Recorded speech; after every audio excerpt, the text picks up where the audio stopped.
Harga BBM yang terus naik itu sangat berpengaruh bagi kebutuhan pokok kita nih lah. Utamanya tuh untuk kebutuhan pokok sehari-hari. Tapi sementara ini BBM yang naik masih di Pertamax.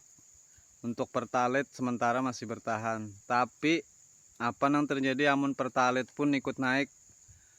Amun ulun rasa amun sawat Pertalite ini naik di harga berapa kah, entah 12.000 13.000 di di pom tuh.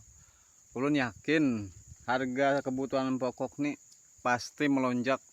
Apalagi untuk kebutuhan-kebutuhan pokok nih kan sebagian besar itu masih didominasi oleh masih didominasi oleh rakyat rakyat bawah itu nah, kayak pedagang dan lain-lain.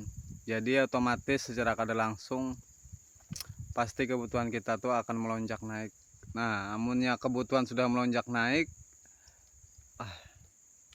kada tahu lagi ulun. Kayak apa menurut Bang Pian?